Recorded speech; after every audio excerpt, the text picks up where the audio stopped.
we are already moving into the second week of June. The NBA Finals obviously underway. NHL Stanley Cup underway. We're getting kind of close to only baseball being on TV, and that's a little scary if you're asking me. But either way, the one thing that I'm going to talk about on this podcast is I'm not necessarily worried, I guess, but it's something that I'm thinking about, is what's going to happen this summer with the Dallas Card Show, and then the National, and then like the Fanatics Fan Fest, or whatever, that the event that Fanatics is going to put on. With those three, being fairly close together, like I think the Dallas Card Show, if I remember correctly, was usually the Dallas Card Show was either a couple weeks before or a couple weeks after the National. So I'm wondering if Fanatics looked at that and said, we're going to do something similar. We're going to take some of that time slot. And that's why they're doing, the Fanatics Fest in New York. The Fanatics Fest in New York 2 weeks after the National. Now, I think this year there is a potential that people could go to both. Because if you even it out, now it's obviously going to be expensive, but I think if you even out the prices of both, I have a feeling like Cleveland isn't going to be super crazy in terms of pricing. At least I hope not. Fanatics being in New York is probably going to be pretty crazy. I mean, I would say link up with someone in New York and figure out, like, because at this point, we all should know people within the sports card industry. We should all have relationships, or at least this is, you should. I don't know, maybe some people don't. And then if you don't, my suggestion is to try to, start friendships, start relationships with people within the hobby. Because if you reach out to someone in New York and you're saying, hey, where should I stay? Because New York is so big that, like, you don't have to stay in New York City. Like, you can stay in places towards the outskirts of New York City that are going to be cheaper. Because if you're staying in New York City, it's going to be crazy expensive. And I think it's probably not worth it. And I think one of the good things about having an event like this in New York is that people can stay all over the place, and you don't have to worry, like with the National in Chicago or the National in Cleveland. You kind of have to stay pretty close to the venue. I mean, if you have a rental car, obviously you can drive, but then you're paying for parking. You can Uber, but that can rack up some costs probably pretty quickly. But I think if you are going to New York, the amount of travel options now, if you're traveling with your cards, I would be careful. I would probably not bring one, like somehow figure out how to, if you're going to go on the subway, or if you're taking an Uber, maybe you don't have to worry about this, but if you're taking the subway in New York, I don't know, I wouldn't bring like a massive case with all of your cards. That would be a little bit too sketchy, in my opinion. But I think the thing is with these card shows that I get nervous about is, like, the great part about the National is that it's the trip that basically everyone makes every single year. And the fact that Fanatics wants to come in and create their own card show, and I don't think the Dallas Card Show and the National really compete against each other. I mean, I think people don't choose one or the other. Like, for the most part, and people don't choose one or the other, and most of the time they're going to the National. But I think with Fanatics, with the location, with the timing, they are, I think that they are making collectors choose, essentially, which one they're going to go to, which I think is unfortunate, because I think that's one of the great parts about the National, is that everybody in the industry goes out. You get to see all your friends. You get to see all the industry people that you talk about if you're a podcaster. You get to see all the other people that do podcasts, all of these things. And I think this year, honestly, the National is probably going to be pretty slow, considering the Fanatics thing and that it's in Cleveland. I mean, I've only gone to the National in Chicago.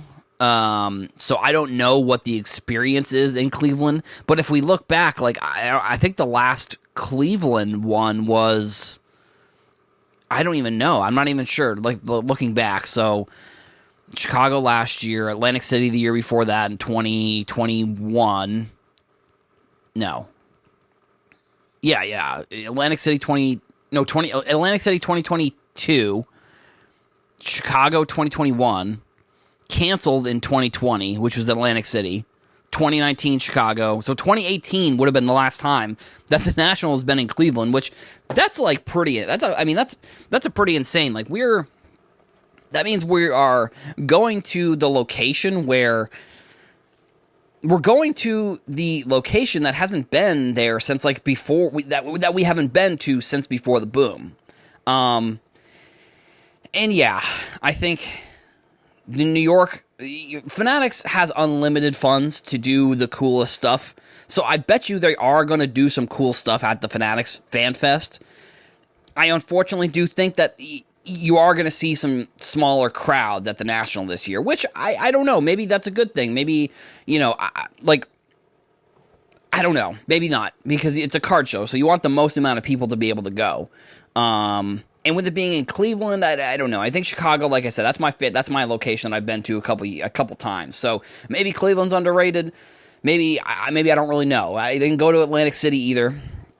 So maybe this location's underrated. But I think this is also the scenario where I would like the card shows to work together.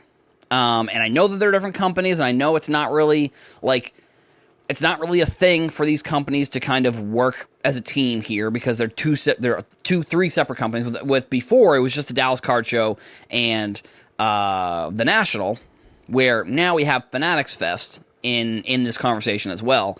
This is where I would like them to work together. I don't know if they would. I don't know if it's in their best interest, potentially. But I think if you just look at the amount that you could potentially, if you were to try, and this is actually what Fanatics, I think, has tried to do, too, is if you were to try and combine all of them into one company or combine all of them into one entity, and then run them as whatever you want to run them. Run them as the National, run them as whatever you want to run them as, but know that they're being run as different companies. I think, because again, like, put them at different times of the year. Like, I'm glad that we're not having to go to New York in the middle of the summer. We're going out to New York in August, but later in August. But being 2 weeks away is just, I think people are going to be choosing one or the other. Or they're going to choose one, and they're going to, I think luckily too, there's a lot of people that live in New York, so, you can go to New York and you could leave. You don't have to stay over there, potentially. But overall, I think people are going to be choosing. They're going to have to choose one or the other. Because, for a lot of people, this isn't a business. This is just fun. So it's like, I don't know what the National and what the Fanatics Fest are going to look like.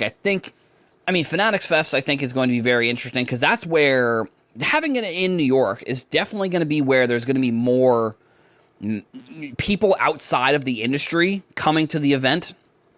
Because I for sure see Fanatics doing crazy different types of advertisements in New York and just different types of everything.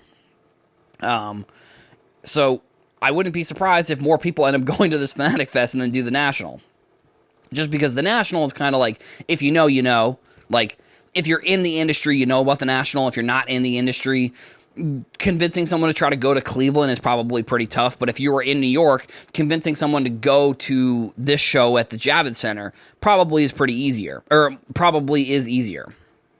So, overall, these are kind of some of the big stories that I think are coming up as we go into this week. I think we're going to start seeing people really prepare, because we're only like a month out from, about a month and a half out from a lot of these shows. So, I don't know, just get prepared. Don't wait until the last minute, get all your stuff booked and everything. And I don't know, maybe you're going to have to choose, I guess, unfortunately. Because with them being so close together, with the shows being so close together, I think the average collector, unfortunately, is going to have to choose. And I don't know, I see a lot of people going to the New York show over the National because it's like it's a new thing. Fanatics is going to put $1 billion into the show and into everything that's going on in the show. So I don't know. I guess we'll see once we get closer when people start announcing where they're going. But it's going to be interesting. So keep an eye out for that and see, because like I said, I think soon we're going to start to see really some of the crazy stuff that Fanatics is going to do, where we pretty much know what the National is just from all the years of them doing it. Even though it's in Cleveland versus Chicago, for the most part, the National is very similar every year, where I think this year Fanatics is really going to try and go over the top and above and beyond to try and make this like the go-to show.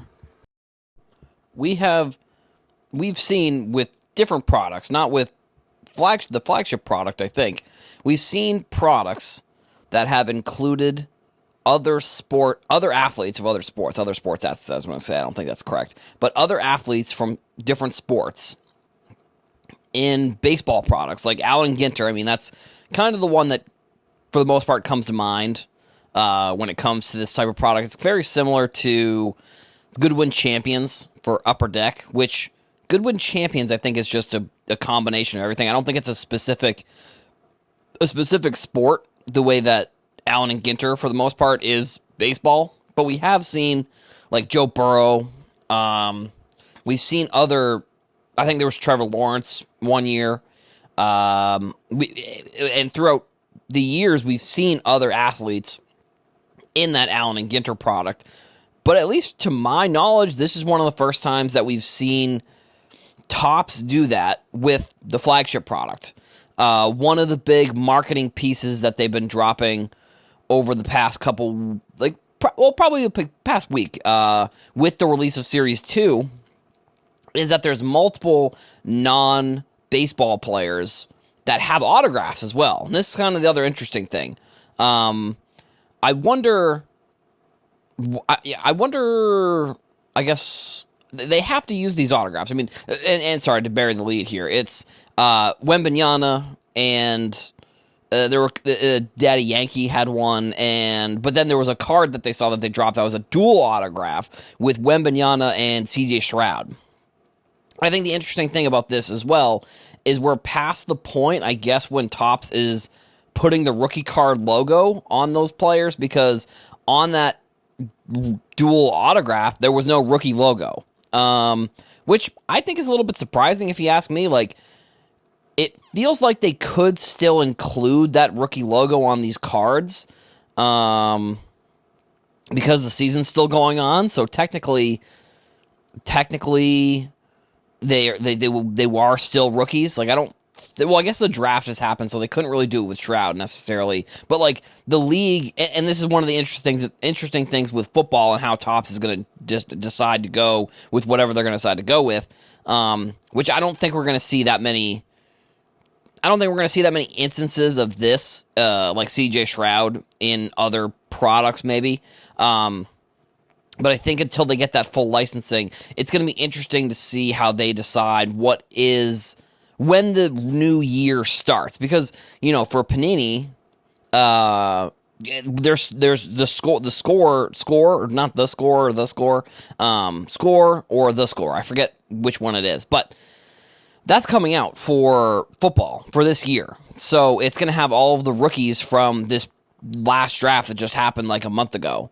But then we're also still seeing other football products being released throughout this year, throughout the year, which, the National Treasures hasn't come out, which the other interesting thing about that, which doesn't really have much to do with what I'm previously talking about, but just something that I noticed. And this, again, when I talk about stuff that I notice on social media, I feel like I use it probably more than the average person. So the stuff that I feel like I'm seeing, maybe, I don't know, I'm not sure if maybe I'm biased because I'm choosing not to see it, or if I just haven't seen it. But I have not seen any Panini promotion on any football products really recently, which makes sense because you don't have those rookie autos in there.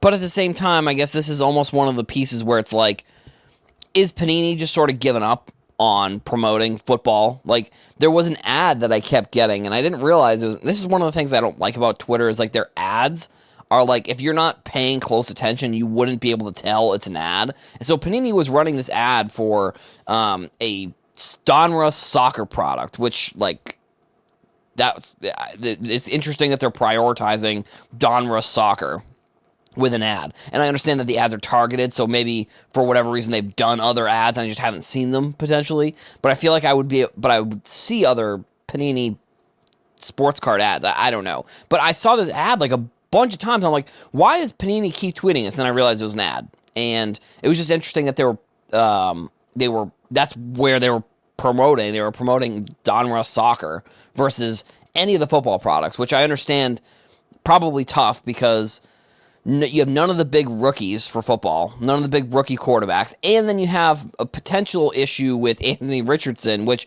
again, I still haven't seen any follow-up from PSA or Panini about like what's going on with those autos, because there was a controversy probably when I think it was when Prism came out, that PSA was saying that these were not real autos, that potentially that either someone else signed them or that they were signed with a pen. So that's, again, maybe that could be a reason why they're trying to not promote these products. But Topps, to get back to the topic at hand here, Topps did not include the rookie card logo because there's also individual Wembanyama, and I didn't see a CJ Stroud card, but they're doing like a first pitch insert, which had these autographs, which Dansby Swanson, I believe his wife who threw out a first pitch, she has a card. Like I said, Daddy Yankee, Wembanyama, we remember that he threw out that first pitch. And CJ Stroud, I think he probably would be in this set if I had to guess, because I think he has thrown out a first pitch, so I would imagine he'll be in here as well. And I wonder, with these exclusive contracts that these players have signed with Topps, like, I wonder if the number of autographs is lower, like. And this is where I think this is an interesting dynamic for some of these autos for Wembanyama and CJ Stroud. Like, how many autos are they going to have? Like, that's kind of, I think the thing is, like, did they sign? And I think realistically, it's probably because Topps maybe gave them the same amount of money as Panini and was like, yeah, you can sign like a quarter of the autographs that you would sign with them. Because we have seen some Stroud and Wembanyama autos, but like not as many as you would see if they were in every Panini product, which like they're the money makers when it comes to that product. So we're seeing an integration of other athletes into this year's series too, which I think that's also an interesting piece to this conversation because, we've seen other products that kind of focus around this type of thing, but I feel like within the flagship product, Topps is, I don't know. I don't know if they're like gloating or if they're trying to rub it in Panini's face here by putting autos of like what should be Panini's top players in their flagship set. I'm sure we're going to see some sort of, I'm sure they'll probably be in, Allen and Ginter. I wouldn't be surprised. Like, if they're putting these cards in flagship, there's no reason why in most other sets they can't figure out a way to put these autos in. I wonder how many autos there are. I mean, I know that the dual auto card is, I think, numbered to 5, if I'm not mistaken. And we're going to see those autos and then also that first pitch auto. So I don't know if those were numbered. So those, there could be tons of them in here, but I would say the autograph contracts that Topps has them signing, it has to be that it's a lot less for basically the same amount of money, because if it was the same number of autographs for the same amount of money, there would be no reason. I don't think that would be possible for Topps, if I'm going to be honest, because there just aren't enough products for them to include those autos in all the products versus like for Panini putting them in all the products, because it's just like they're all the licensed products. Now I could see that maybe this is a contract that's exclusive throughout a couple years also, rather where it's not just the rookie year, which, like, going into next season, like, Shroud and the Wembanyama autographs would still be very popular. They wouldn't be rookie autographs in, like, upcoming Panini stuff, but they still would be extremely popular, and I think those types of players would still be very desirable coming out of those products. So for Panini to lose multiple years of those players, I think is actually a very it's maybe a bigger deal than we're really making it.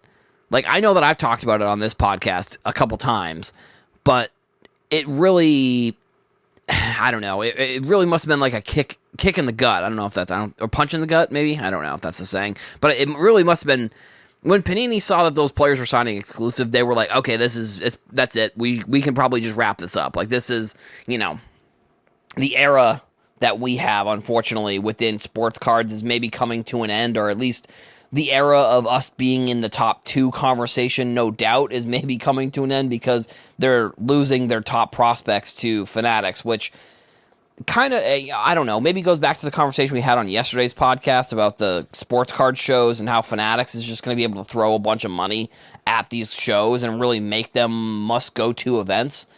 I think at some point, I don't know if Fanatics draws back on the amount of money that they're spending within the space. I hope that they don't. Like, I hope that it's not, again, like a rug pull type situation where they really hype a lot of stuff up. Like, they do 1 or 2 years of this Fanatics Fest, or they do 1 or 2 years of coming out with these new innovative products, and then in a year from now, they're just like, okay, now that we've got everybody in, we're just going to start coming out with terrible stuff, and then we're not going to put any money into the events and all of these things.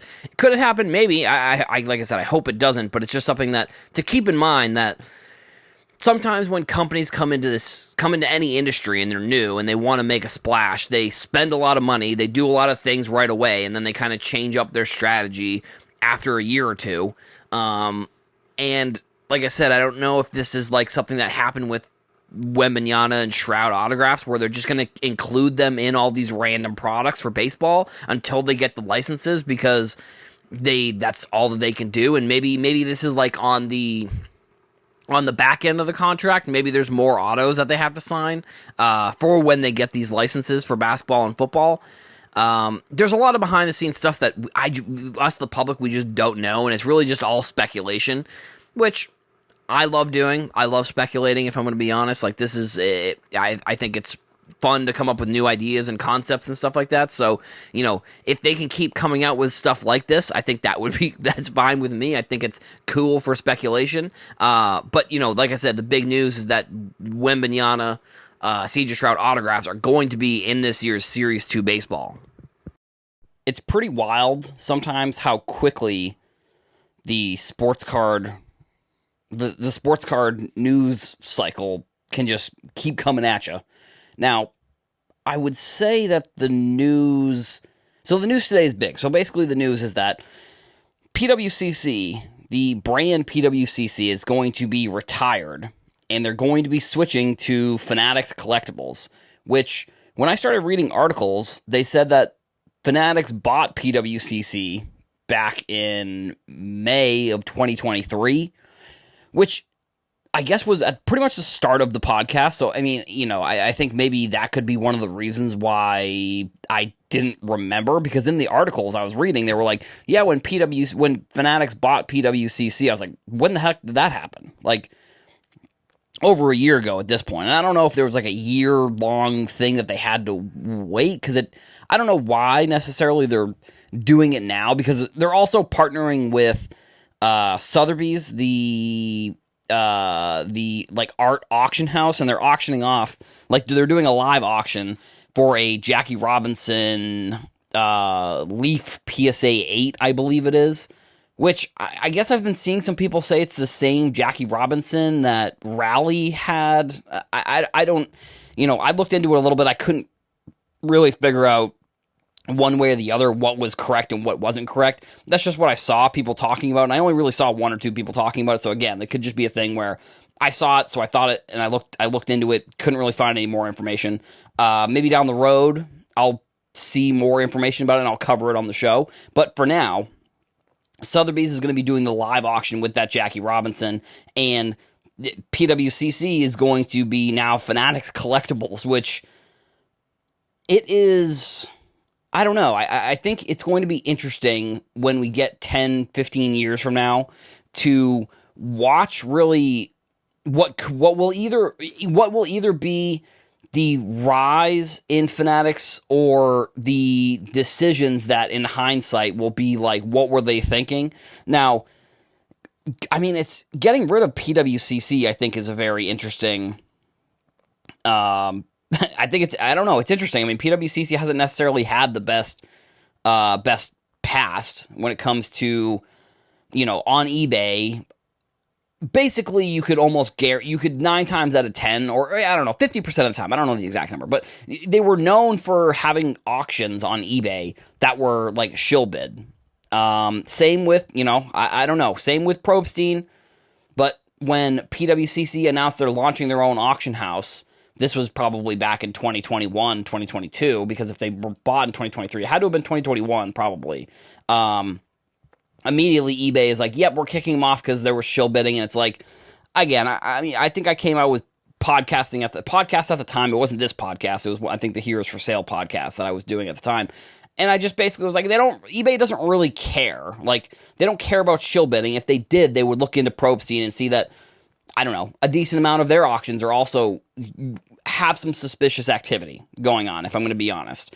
And all they really do care about is the fact that PWCC is one of their biggest sellers, and they're moving everything to their own platform. Like, they're building a platform, and they built one, and that's why they really got kicked off. And I think it's pretty transparent that was what was going on, and that's what happened. But so, like I said, I don't even remember, if I'm going to be completely honest. I don't remember the news of Fanatics buying PWCC. Now, I don't know if they did it like I don't know. Like I said, I don't remember that happening, but it did in May of 2023 last year. So now the PWCC brand, which they've already started doing rebranding on social media, like on Twitter, their avatar is already a Fanatics logo. They've already started changing a lot of the branding. I don't know. I mean, if you're PWCC, maybe this was a long time coming for them. Like, because I think that there was something about that shill bidding that was going on eBay. Like, maybe there was commissions that they were getting, because, like, if there's shill bidding, that means somebody's not getting paid. That means somebody's not very happy here. I don't know what PWCC does. Like, I guess I don't know the fee structure and why this would happen. But it's just like, you look at, and this has happened with Probstein as well. So it's basically both brands, in my opinion, have seen a lot of this happening with cards that they're selling on eBay. And I know it's happened to me specifically, where I tried buying a card and it had sold through Probstein twice in the past, and then it sold again, same exact card, because it was select Luca, whatever the like rare, the most rare select, because there's like the 3 tiers of the select base cards, whatever the most rare, like the higher number, like in the 200s, whatever that one, it was a PSA 10, and I was trying to buy it, and it got bid out by someone who had 0 feedback. And it's like, well, what the hell? Like, this is kind of annoying. So the rebrand, I guess, if you're Fanatics, it makes sense to rebrand if you own the entity. Like, I don't know. I guess it's, PWCC's been a pretty iconic brand in the hobby, so it's going to be very interesting to see them kind of just go away and go into the distance. And Fanatics, it's an interesting move for them to have an auction house. And I don't know, if I'm going to be honest here, I don't know who would step in. I don't know what type of business entity could step in to monitor what Fanatics is doing. But something about, like, selling the products, but then also selling cards from the products, and then also selling cards from products that aren't your own. Like, obviously they're going to sell Panini and Upper Deck cards on there, and they're going to sell older brands that don't exist anymore. So something about that, I don't know, it seems a little strange to me. And like I said, I don't know who would even step in here. I don't know. I think Fanatics is trying to do something here where they're going to sink their teeth into a bunch of different things and see what just ends up playing out. Because not every move they're doing is going to work out. And that's something that I think, I don't know, obviously if you're Fanatics, you want all of those moves, you want all of your business decisions to work out, but they just don't. You can't just bat 1,000 when it comes to doing business stuff. So, whether it's the live auction platform, or it's the breaking platform, or it's the buying of all of the licenses, like they are, and this is what they've said they are, and this is, I think when it comes down to it, like, this is what Fanatics said they're going to be doing. So it shouldn't be a surprise to anybody, really, that they are, that this is the decision and this is the routes, these are some of the routes that they're taking from a business perspective, because this is what they said they were going to do. They said they wanted to be a one-stop shop for anybody within sports cards. Now, I think, or at least I hope, for them to be successful. I'm obviously rooting for them to be successful because their success means success within cards, and if they are not successful, they are becoming one of the main players here. So if there's going to be growing pains, if there's going to be issues with them, it's going to reflect poorly on the industry as a whole. So I'm rooting for them. I mean, I know that, I can be critical of them at times, and I think that's a good thing. Now, I don't know if necessarily my being critical of them makes any difference, if I'm going to be honest, because it just seems like they just keep chugging along no matter really what happens. But I just think that with all of these different business moves that they're trying to make, at some point, I wonder if they're going to slow down and say, okay, enough is enough. Like, we're good with what we have. We're good with, we're good with the fingerprint and the footprint that we have within the hobby right now. I hope that they do that. I don't think that they're going to. I think that, I wouldn't even be surprised if they start getting into the top loaders and literally I think that they're going to try and get into everything, which Fanatics branded top loaders, I don't think they can put their logo on there. I think that's one thing with top loaders that they maybe can't do, but Ultra Pro or any of these companies that make top loaders, I wouldn't be surprised if Fanatics starts coming out with them. I don't know what their next business move really is here.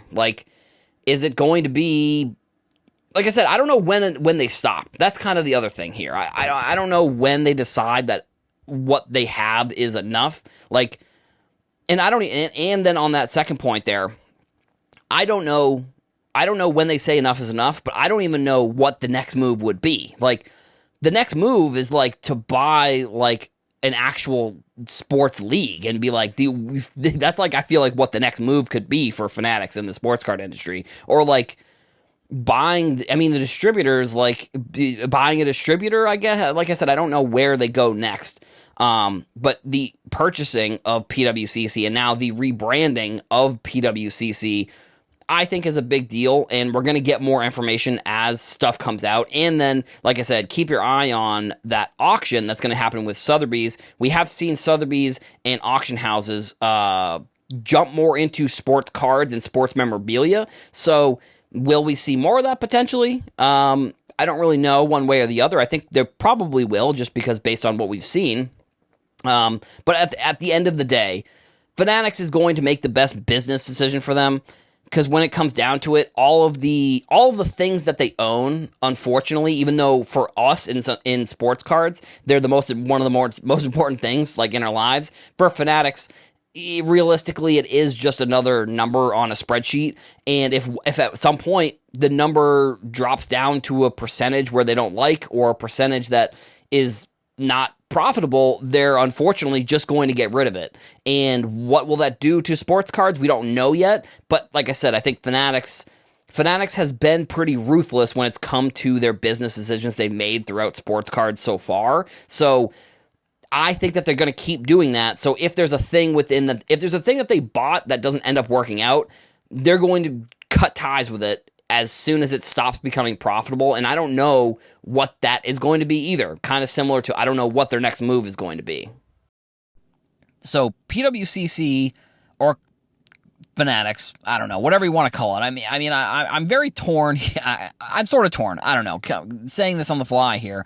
Like, with Facebook and Twitter, like, I'm not going to call it Meta and X. Like, I don't know if it's going to be the same thing. Like, I don't know if I'm always just going to call Fanatics Collectibles or whatever the brand that they're launching as PWCC or whatever. But either way, they have a card, a 1998 Scottie Pippen Fleer Ultra, I believe, or just Ultra. I don't know if, yeah, Fleer Ultra, 1 of 1. If we were to go back in the day to when this card was created, basically, the amount of 1 of 1s, like for Scottie Pippen, for example, this is his first 1 of 1. And I think if we were to go back to that time period, the 1 of 1 was not as prevalent, which, in my opinion, made the concept of the card much more popular, or should be more popular at least, than 1 of 1s nowadays, because nowadays, it's like any rookie has like thousands of different 1 of 1s. Like, it really is sort of insane. And because the other piece of this is, like, I was looking at someone's post on Twitter about, they were posting about the rainbows coming out of, like, Prism. And if you wanted to try and collect the rainbow for Prism, you would have to collect, like, 50 cards or something like that. And it's like, the more cards you add to that type of set, obviously the harder it makes, the more expensive that it makes it for someone to try and collect all of those cards.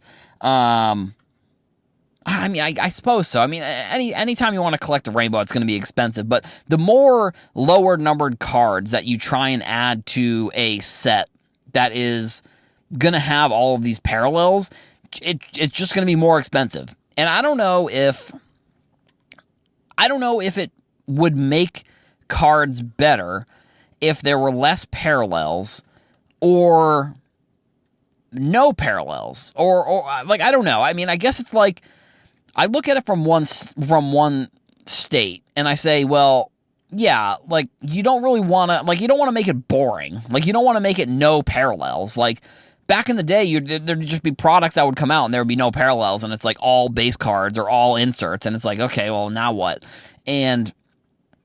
But nowadays, we've gone to almost the opposite extreme, where it's like there's 50 different parallels in every set, and I don't know. Again, I think this is one of those scenarios where Panini, Fanatics, all the card companies have looked at it and said, we're going to increase production, but also increase the cost. But when you're increasing production, this is just one of the things that they have to do to increase production, but still be able to offer the same amount of value within these boxes. Like, for them not to completely overhaul their whatever they're, and Panini on one hand also, they don't even guarantee that you get these things. They just say on average, which, again, that's insane. That's just ridiculous. Like, there's no way, in no world should you open up a hobby box of anything Panini and only get one autograph or no autograph. Like, the on average thing is just, it grinds my gears, obviously, as you can tell. But the other big thing that's coming in Panini boxes are the parallels. So I think, I don't know. I just think that there should maybe be less of them. Like, make it more important in a way. Like, because the other thing that they kind of do in a way is that they make it so there are numbered parallels and there's non-numbered parallels. Like, I just think, and this goes back to even, and I think that this is even a conversation that Topps or Fanatics could have, like, with, for example, like, there's a Jackson Holiday card where they kind of recreated the old Cal Ripken Jr., his brother. I forget his name off the top of my head, but he had a card where he it said the F word on it. And Fleer didn't know at the time. And they recreated the card as a short print, but there's tons of different, and there's also different variations of the short print. But I think the big flaw with that concept, in my opinion, is that I wish that those cards were numbered. I don't know. I just think what the card companies have done by increasing the amount of product, increasing the amount of parallels, increasing the amount of non-numbered parallels too. Like, non-numbered parallels, I think, are another sort of scam, if I'm going to be honest, because it allows card companies to get away with it allows card companies to get away with increasing production to a point where it's like we can't even figure it out. Like, we can't even figure out how much of this product there is. Now, luckily with Topps, at least, they do have the odds, so you can see like I think someone at the beginning of the year did a little bit of analytical analysis here, and they basically came out to that within Series 1, each player has about 900,000 cards. Now, I don't know what that means for the total amount of production that was made. Like, I don't think that means that there's 1 million boxes, obviously. I think that there's going to be, certain players that aren't included in boxes that, I don't know. Again, it's data that we'll never get, so I don't know. I get frustrated about it.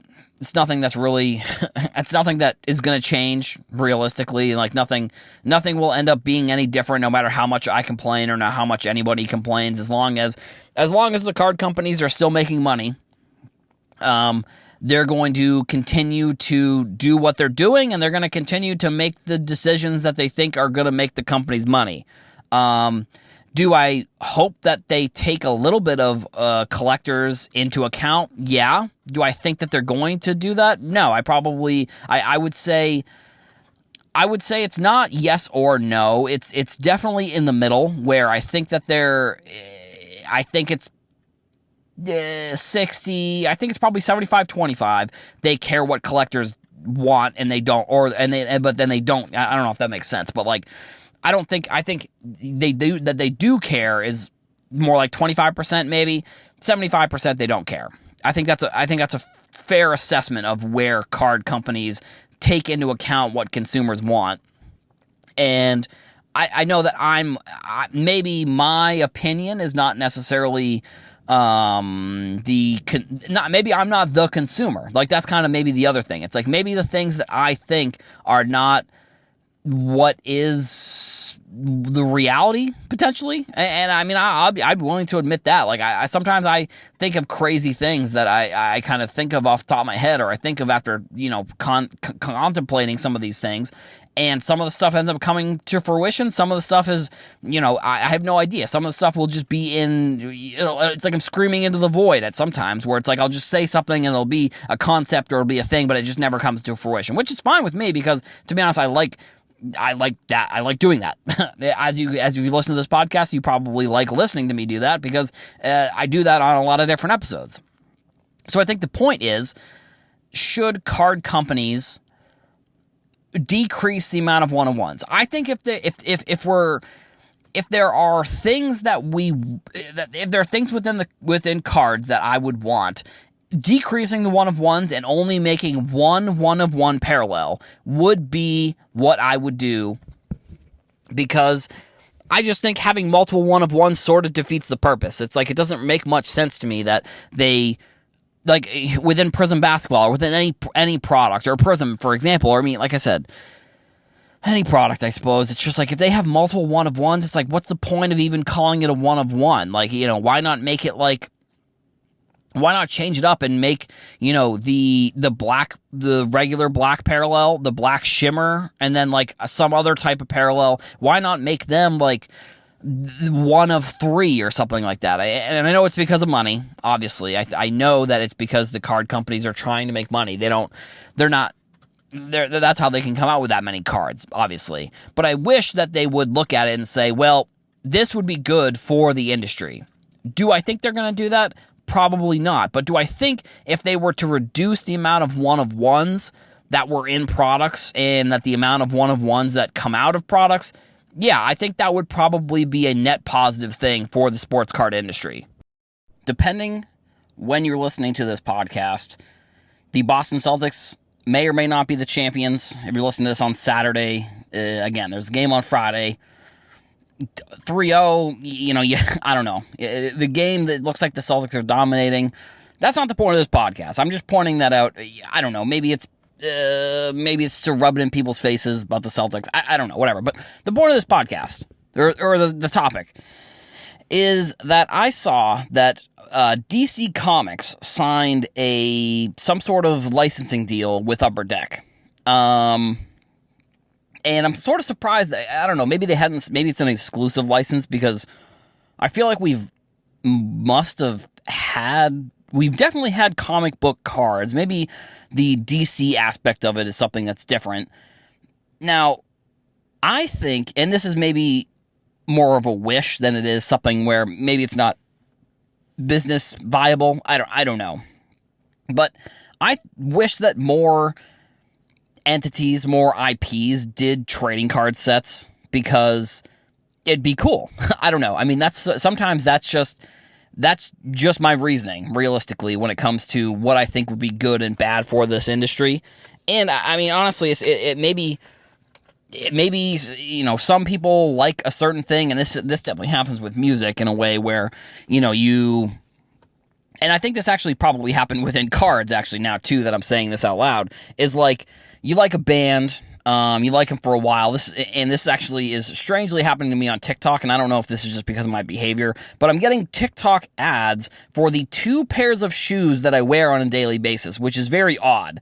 It could be that I sometimes click on the ads, and that's maybe why they keep showing them to me. Realistically, and now that I'm saying that, that is probably why they keep showing that to me, but either way, I know for the one that I am clicking on, the one that I'm not, but literally I have 2 pairs. I have these Reeboks that I wear, and then I have a pair of like Birkenstock sandals that I wear. Those 2 pairs of shoes basically on a daily basis, and I keep getting TikTok shop ads for them, and in the back of my head, I'm like, damn, I don't want everybody to know about these things, because then everybody's gonna be wearing them, and they're not. I don't know, maybe the uniqueness isn't, and then we're never really unique because I saw people wearing them online anyways. But that's maybe the same with cards. It could have been that way. Like back in 2020, I'm sure there was people who didn't want to grow the hobby. I'm sure there is probably still people who don't want to grow the industry.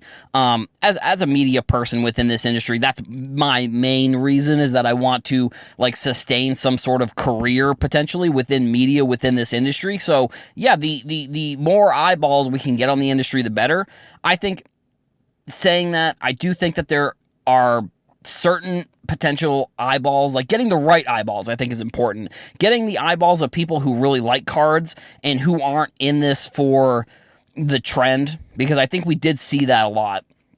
And this was partially part of the point of today's episode, is like, I wish that more IPs, like more entities, made cards for their thing. Like, with the release of a movie, I wish that some company would maybe think of cards as like a way that they could do this. And I know that they have done this, but I'm saying in the promotion of the movie, promoting, not just having a set come out, like promoting the set as it's coming out with the movie, or a TV show. I don't know. I mean, I think there's ways you could do that where, if you have, and I guess, if you do it with every TV show, or you do it with certain TV shows early on, you're going to get a lot of season 1s and season 2s, and that's it for TV shows. Like, if Netflix, for example, if Fanatics were to buy, like, Netflix, or something like that, or some brand like that, and I would imagine that would mean that they would have the IP, or the exclusive rights for all of the certain shows, probably the shows that are made by Netflix, maybe not the shows that are being licensed by Netflix, because, shows and movies come and go on that platform all the time, so maybe it's the ones that are produced and will stay on Netflix will be like, those would get cards. I mean, I think that would be pretty cool. Or it's like, I don't know, maybe with each of your subscriptions, you get like some sort of, because I mean, even, and that would be, I think that would be kind of a cool idea, because then, sorry, I'm going to finish at the last point. With the subscriptions, you get sent a pack, and as I was saying that out loud, I'm like, oh, they could combine all of the shows into like, it would be like a Netflix product. Like, Netflix, that's crazy. But it's still, I think, like, if Netflix made cards, but like, if it's just a Fanatics entity, I think that would make a lot of sense. I mean, we are seeing on Netflix a lot of like live events. Like, I believe the Tom Brady roast was live on Netflix, like when, not when they shot it, because they obviously had to edit it and stuff, but when they were, or maybe it was live. Actually, I'm not 100% sure whether it was or wasn't live on Netflix, but I know that they premiered it, and when it was premiering, it was like a live event, like they, you could only watch up to a certain part if depending on when you were starting to watch it on that day. But they're also doing, you know, there's like that Jake Paul, Mike Tyson fights on there. I think they said they're going to do like a Joey Chestnut. I forget the other guy that eats the hot dogs. That's like the other famous guy. Kobayashi, I think that's his name. They're going to do like a hot dog event, because I don't know. There was some weird rumor, which this was another interesting story that I feel like kind of went under the radar a little bit. And I'm wondering what Leaf is actually going to do here. So apparently there was some story that came out that Joey Chestnut was going to be banned from the hot dog eating contest because he had a sponsorship with Beyond Meat, which is like a vegan or plant-based meat.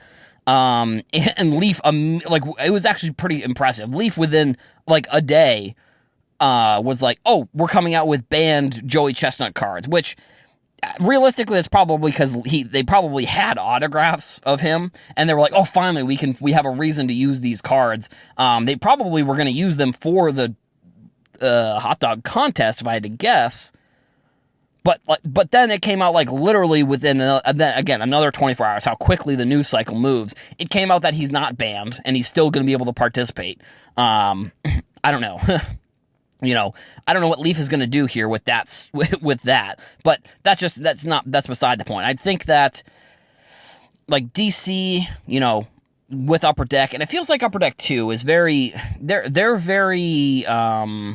They're much more focused on these types of brands where, like, the art style cards, I think that's maybe one way to put it. The art style cards, you know, with Goodwin Champions, they have, you know, other types of cards. And actually, well, you know what, I guess Topps kind of does that too, and Panini with some certain sets. I don't know, one way or the other. Either way, so we have DC going to Upper Deck.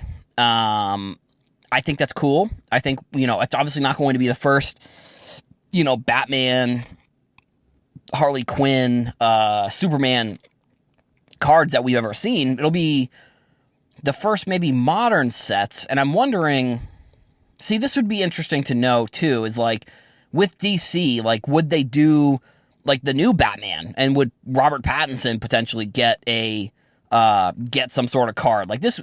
These are just kind of things that I'm brainstorming here. Like, this isn't, these are not things that are really in the pipeline, but just things that I think would be cool. So, like, if Netflix, you know, made cards, like, for example, like, what was a show that was on Netflix? I think, like, Weeds was a show that was made, no, not Weeds. Well, Weeds was on Netflix, but I'm just trying to think of a show that was made by Netflix. Black Mirror, potentially. That would be kind of cool. And again, like, sending out, you know, if you are, hypothetically, and this is another, you know, I don't know if Netflix is listening, this would be another cool thing. It's like, if you are the first within, you know, if your account or something is within the first, I don't know, 100 people to watch a show or watch a movie or something like that, Squid Game, that would be another good example, which I think that they're now, I don't think Netflix made that, but I think they are making the second season, which I think is coming out soon. I know I saw a trailer, that confirmed season 2 was done. I don't remember the exact date. I think they said it was summer, so I don't know when that could be. That could be July. That could be end of August. I don't really know. But the entities making cards themselves, I think would be interesting.